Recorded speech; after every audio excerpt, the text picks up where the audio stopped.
안녕하십니까. 국제관계학과 진영훈이라고 합니다. 저는 이번 학술제의 주제로 공적 개발 원조인 ODA를 중심으로 한 국제개발 협력에 대해 발표하고자 합니다. 우리 과 이름이 국제관계인데요. 여러분은 국제관계학을 배우는 이유가 무엇인가요? 한 번쯤 생각해 보신 적이 있으신지 모르겠습니다만 각자 나름의 다양한 이유가 있을 것이라고 생각됩니다. 저는 현실과는 조금 동떨어진 생각일지도 모르겠지만 국제관계학의 근본적인 목표는 세계 평화 추구라고 생각합니다. 너무 광범위하고 실현 불가능할 것 같은 목표라고 생각하시나요? 네, 그럴 수도 있습니다. 현실의 국제사회를 보면 그럴 만도 하죠. 더군다나 요즘은 더더욱 그렇고요. 하지만 대표적인 국제기구인 유엔이 전쟁 방지와 평화 유지를 위해 설립되었듯이 국제관계의 원초적인 이상과 목표도 평화에 기인한다고 생각합니다. 우리는 현재 글로벌 시대에 살고 있습니다. 여러분들은 커피를 즐겨 드시나요? 저도 가끔 마시는데요. 커피를 예로 들어 말씀드리겠습니다. 우리가 카페에 가서 커피를 주문하면 보통 종이컵에 커피가 담겨 나옵니다. 여기서 커피는 대부분이 중남미산일 것이고요. 종이컵은 인도네시아산 목재로 만들어졌고 커피 머신은 우리나라나 중국산일 겁니다.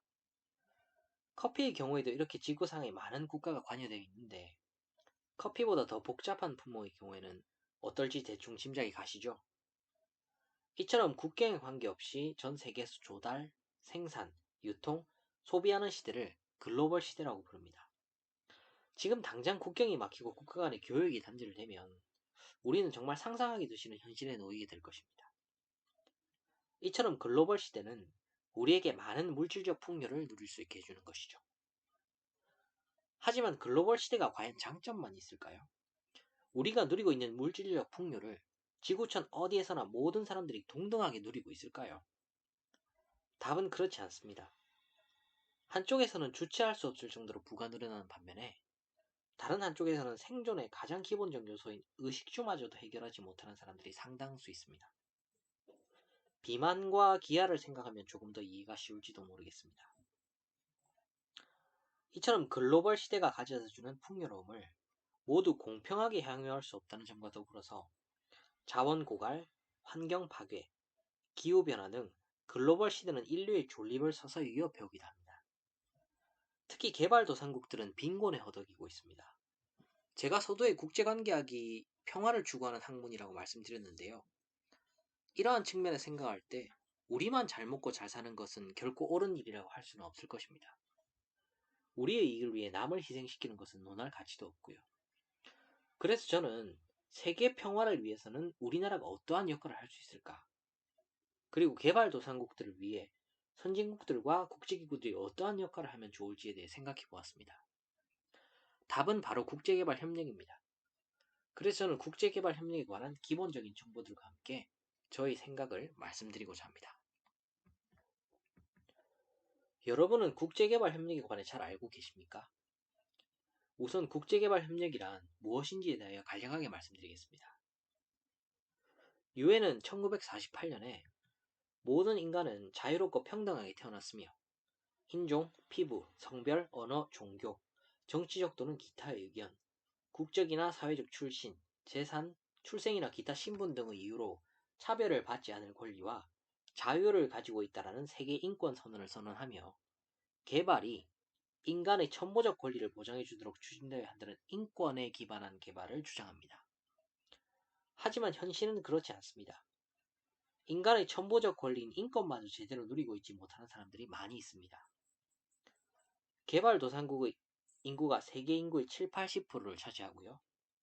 다시 이들 개발도상국 인구의 약 6, 70%가 절대 빈곤 또는 차상위 빈곤 상태에 있다는 점을 감안한다면 전 세계 인구의 약 40에서 50%가 빈곤이라는 것을 알 수 있습니다.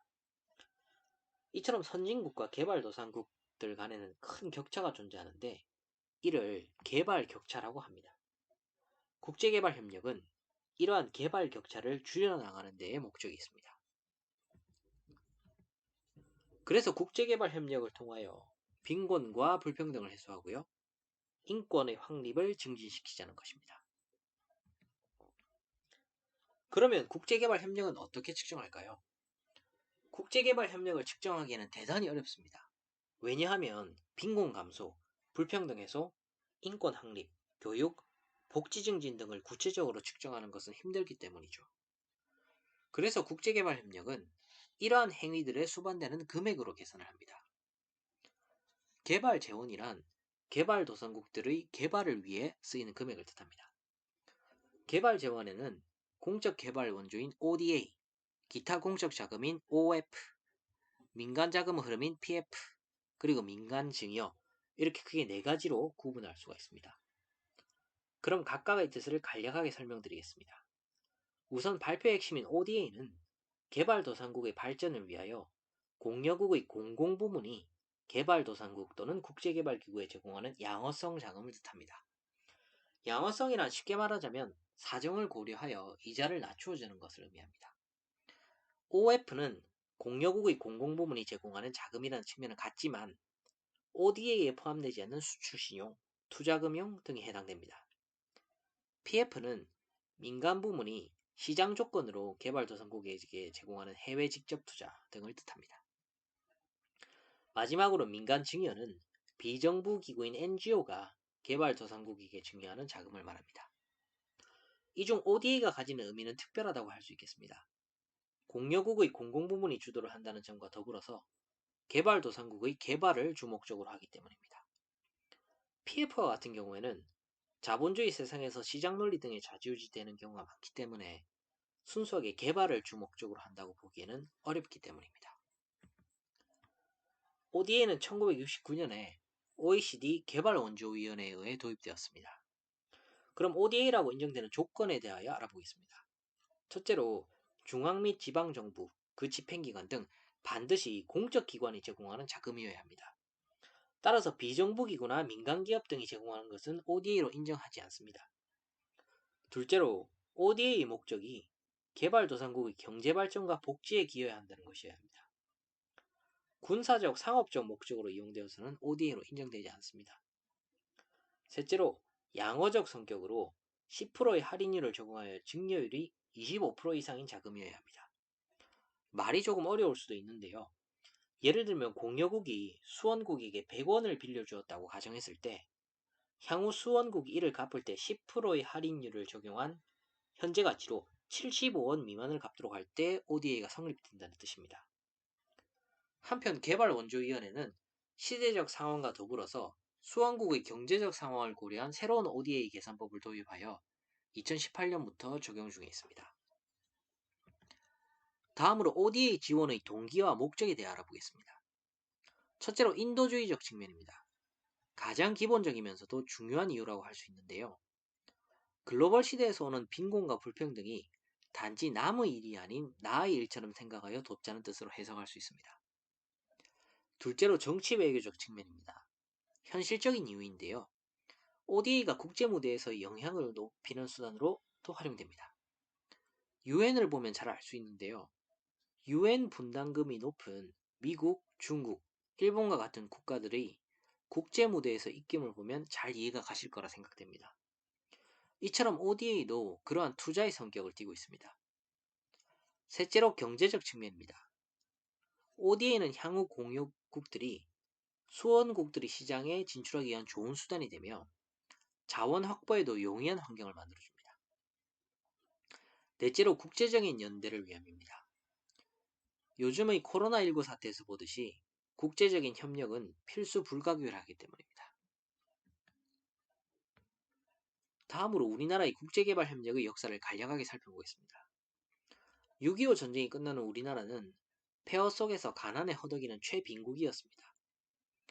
그러한 상황 속에서 세계 여러 나라의 원조를 바탕으로 눈부신 성장을 이룩하여서 지금은 원조를 주는 나라로 세계 속에 우뚝 서게 되었는데요. 1963년 미국 국제개발청으로부터 자금을 지원받아서 개발도상국의 연수생을 국내에 초청하는 것을 시작으로 우리나라의 국제개발협력은 출발하였습니다. 이 무렵에는 북한과의 경제적 격차도 거의 없었고 이념의 대립도 심하였기에 국제개발협력을 통하여 외교 무대에서 북한보다 우위를 점하는 것에 포커스가 맞춰졌습니다. 1970년대에는 한국은 고도 경제 성장을 하며 국제개발협력도 증가하는 추세를 보였습니다. 하지만 이 시기에도 역시 북한과의 경쟁을 의식하였습니다. 1980년대에서 90년대에는 북한과의 격차가 크게 벌어집니다. 우리나라가 확실한 우위를 점하게 되죠. 그리하여 북한을 의식하지 않고 자연스럽게 많은 국제개발협력 프로그램들을 만들며 국제무대에서 힘을 발휘하기 시작합니다. 특히 1991년에 정부 차원의 대외무상협력 사업을 전담하는 국제개발협력단인 코이카를 설립합니다. 이는 본격적이고 체계적인 국제개발협력을 가능케 하는 의미 있는 시발점이 되었습니다. 2000년대 들어서는 새천년 개발 목표를 바탕으로 한 국제개발협력을 실시하였었고 2009년 11월 25일 OECD 개발원조위원회인 닥에 가입을 하게 이릅니다. 선진국들 사이에서도 닥에 가입을 한 국가들을 진정한 선진국으로 인정하기에 이는 매우 유의미한 결과라고 할 수 있습니다. 2016년 이후에는 새천년 개발 목표를 보완 수정한 지속가능 개발 목표를 바탕으로 세계 곳곳에서 개발 협력을 진행 중에 있습니다. 다음은 우리나라의 ODA 지원 실적인데요. 이는 PPT 화면만 잠시 본 뒤에 넘어가도록 하겠습니다.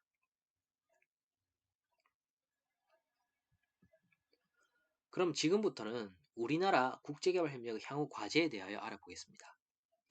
우리나라는 분단 국가입니다. 통일 한국을 위해 준비하고 항상 생각하며 살아야 합니다. 하지만 현실은 녹록지 않습니다. 통일은 남북한만의 문제가 아닌 주변 상황을 비롯하여 세계의 문제이기도 합니다. 그래서 이러한 측면에서 볼 때 우리는 마찰 없는 통일을 위해서는 주변국들을 비롯한 세계의 지지를 이끌어내야 합니다. 그러한 상황 속에서 국제개발협력을 하나의 외교정책으로 활용하는 것도 좋은 방안일 것입니다. 둘째로 대국민 홍보 및 개발 교육이 필요합니다. ODA는 국민의 세금으로 이루어집니다.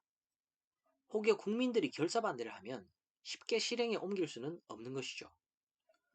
제가 일본에서 생활을 할 때 일본에서는 ODA에 대하여 우리나라보다는 국민들을 상대로 홍보를 많이 하는 느낌이었습니다. 일본 국민들은 일본의 위상에 대해 자랑스럽게 생각하는 듯했고요. 그러므로 국민들의 관심과 지지를 얻는 것 또한 중요하다고 할 수 있습니다. 이는 3번의 ODA 양적 확대를 실현함에 있어서도 큰 동력으로 작용할 수도 있음을 명심하여야겠습니다. 마지막으로 국제개발협력이 지향해야 할 방향에 대해 말씀드리겠습니다. 첫째로 공여국의 입장만이 아닌 개발도상국의 입장을 고려하여 개발협력이 이루어져야 합니다. 둘째로 수원국 국민에게 기회의 평등을 촉진하여 수원국이 개발을 지속할 수 있는 촉매제 역할을 해야 합니다. 셋째로 포용적이며 참여적으로 추진되어야 합니다. 특히 개발도상국의 국민들이 함께 참여하는 장을 만들어야 할 것입니다. 넷째로 지속가능한 개발을 추구해야 합니다. 단순히 눈앞에 보이는 문제만을 해결하기 위한 것이 아닌 먼 미래를 내다보는 지혜가 필요할 것입니다. 우리는 지금 코로나19라는 전례를 찾아보기 힘든 전염병 속에서 고통스러운 나날을 보내고 있습니다. 사회와 경제가 스톱되는 상황에 이르렀고 우리나라뿐만이 아닌 세계 모든 나라들이 힘들어하고 있습니다. 국제개발협력도 코로나19로 인해 침체기를 맞이하고 있는데요. 이럴 때일수록 의료물품과 방역을 필요로 하는 국가들에 대한 원조가 필요합니다. 코로나19가 한 국가만의 문제가 아님을 생각하면 잘 이해가 가실 것이라 판단됩니다. Leave no one behind. 지구상에 어느 누구도 소외되지 않도록. Reach the furthest behind first. 가장 소외된 사람들로부터 고려하는 이라는 뜻인데요. 개발 실현을 목표로 하는 지속가능 개발 목표처럼 지구촌의 더 나은 내일을 그리며 발표를 마무리하고자 합니다. 감사합니다.